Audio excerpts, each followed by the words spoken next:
সেই গোপনে রাজনীতি করতে থাকার সময় বাড়ি থেকে মাসের পর মাস বাইরে থাকতে হচ্ছে, আত্মগোপনে থাকতে হচ্ছে। সেই সময় দাঁড়িয়ে ডিওয়াইএফআই প্রথম সংগঠন হলো দেশে রাজ্যে, যারা ভেবেছিল যে হয় কাজ দাও নয় বেকার ভাতা দাও। এই দাবির ভিত্তিতে মানুষকে ঐক্যবদ্ধ করতে হবে, যুবদের ঐক্যবদ্ধ করতে হবে। সেই জন্য 73 সালে কংগ্রেস জ্যোতি বসু সহ অন্যান্য বক্তাদের বক্তৃতায় সমাবেশে বেকারি বিরোধী দিবস ডিওয়াইএফআই চালু করেছিল গোটা ভারতবর্ষের প্রথম। তারপর অনেক জল হয়ে গেছে গঙ্গা, তারপর ডিওয়াইএফআই যত দিন গেছে তত বেকার ছেলে মেয়েদের অসহায় যন্ত্রণা একমাত্র ফল তৈরি হয়েছে, যেখান থেকে তারা সেই কলকারখানার জায়গাটা তৈরি করতে পারে। আজকেও আমরা দেখছি যে কোনো একটা সামান্য ঘটনা, এই গত দুদিন আগে রবীন্দ্রনগরের যে ঘটনা আপনারা দেখেছেন, যে একটা সামান্য ঘটনা, যে ঘটনাকে সহজে থামিয়ে দেওয়া যেত, সেখানে পুলিশ বিরোধীকে কাজ করতে না দেওয়ার যে ব্যবস্থা আমার রাজ্যের পুলিশ মন্ত্রী করেছেন। কেন করেছেন?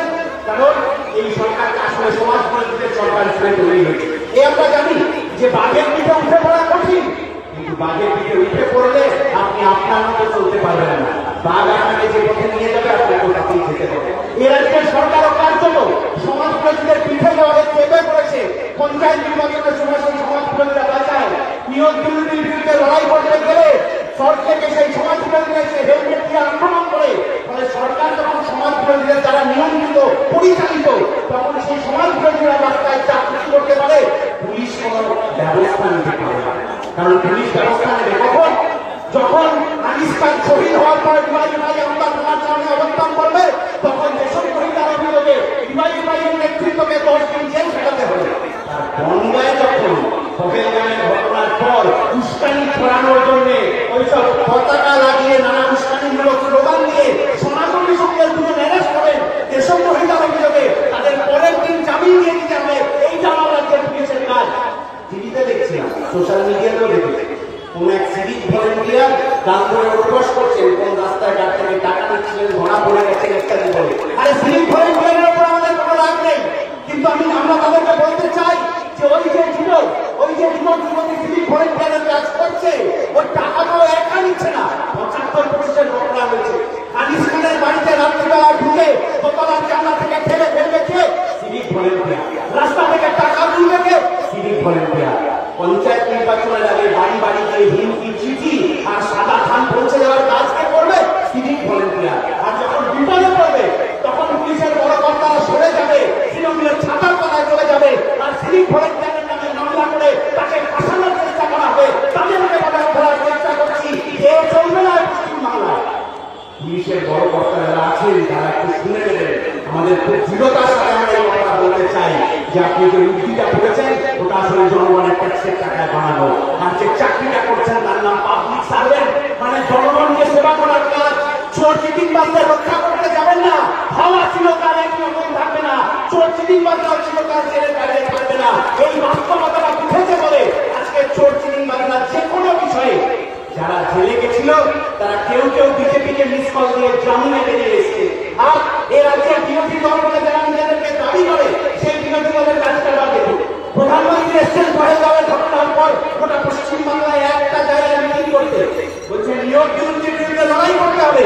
প্রধানমন্ত্রী বলছেন নিয়োগ দুর্নীতির বিরুদ্ধে লড়াই, পিছনে হাততালি দিচ্ছেন তাহলে পূর্ব মেদিনীপুর, পশ্চিম মেদিনীপুর, বাঁকুড়া, ঝাড়গ্রাম, পুরুলিয়ার সেই যুবক যুবতীরা যাদের চাকরি চলে যাওয়ার পিছনে, যাদের টাকা চাকরি পাওয়ার পিছনে এই ধরনের শুভেন্দু অধিকারী অভিযুক্ত, তাদেরকে বিজেপি পিছন থেকে ভেঙে ধরেছে।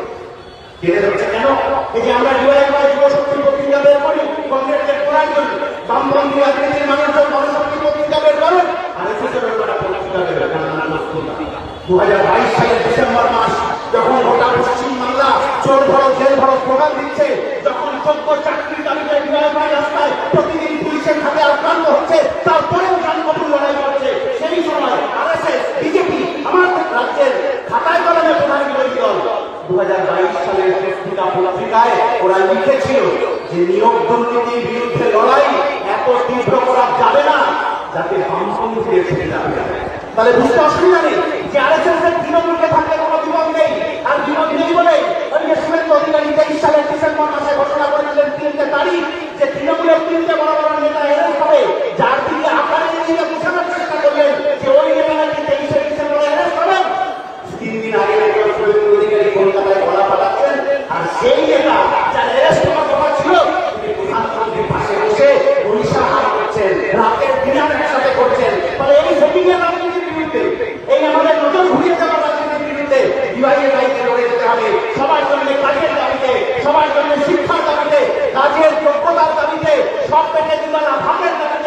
মাথার উপর একটা ছাদের দাঁড়িয়ে ইউআইএফআইকে তার কম্পাসকে এক জায়গায় উড়ে যেতে হবে।